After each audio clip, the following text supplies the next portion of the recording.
Welcome to கோடை சமையல். இன்றைக்கி நம்ம கோடை சமையலில் பால் கொழுக்கட்டை எப்படி செய்யலான்னு பார்க்கலாம்.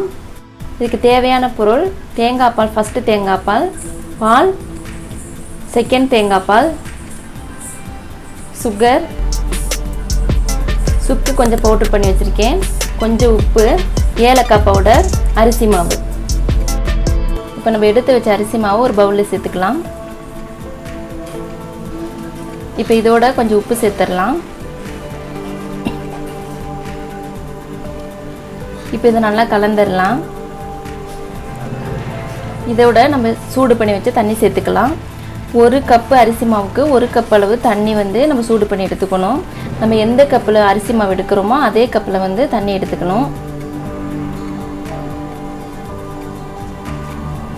இப்போ இந்த தண்ணியை ஃபுல்லாக ஊற்றி கலந்து கொஞ்ச நேரம் மூடி வச்சிடலாம்.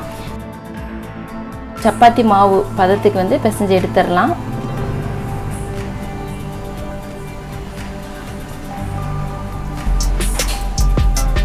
இப்போ இதை சின்ன சின்ன உருண்டைகளாக உருட்டி வச்சிடலாம்.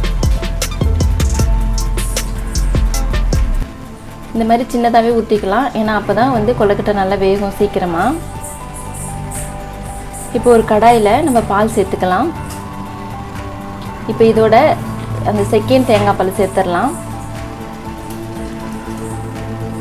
சேர்த்து இதுக்கு ஒரு கொதி வந்ததுக்கப்புறம் நம்ம உருட்டி வச்ச உருண்டைகளை இதோட சேர்த்துக்கலாம்.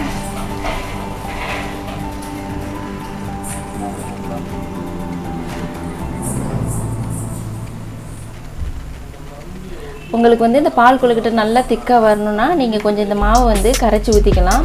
நான் திக்கான பால் எடுத்தனால நான் மாவு கரைச்சி ஊற்றலை. இப்போ இதில் ஒரு கொதி வரும்போது நம்ம சர்க்கரை சேர்த்துக்கலாம். நமக்கு எவ்வளோ சுகர் தேவையோ அவ்வளோ சேர்த்துக்கலாம். இதோட சுக்கு பவுடர் ஒரு ஸ்பூன், ஏலக்காய் பவுடர் ஒரு அரை ஸ்பூன் சேர்த்துக்கலாம்.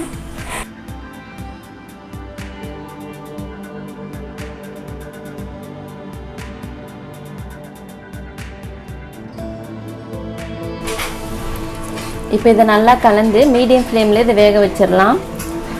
கொழுக்கட்டை நல்லா வெந்ததுக்கப்புறம் நம்ம எடுத்து வச்ச முதல் தேங்காய் பாலை சேர்த்துக்கலாம். இப்போ பால் சேர்த்தோடனே நம்ம ஸ்டவ் ஆஃப் பண்ணிடணும், ஏன்னா இதை கொதிக்க விட்டோம்னா பால் திரிஞ்சிரும். டேஸ்டான பால் கொழுக்கட்டை ரெடி. நீங்கள் ஒரு டைம் இதை ட்ரை பண்ணி பாருங்கள். எப்படி இருந்துச்சுன்னு எனக்கு கமெண்ட் பண்ணுங்கள். எங்கள் சேனல் உங்களுக்கு பிடிச்சிருந்தால் லைக் பண்ணுங்கள், ஷேர் பண்ணுங்கள், சப்ஸ்கிரைப் பண்ணுங்கள்.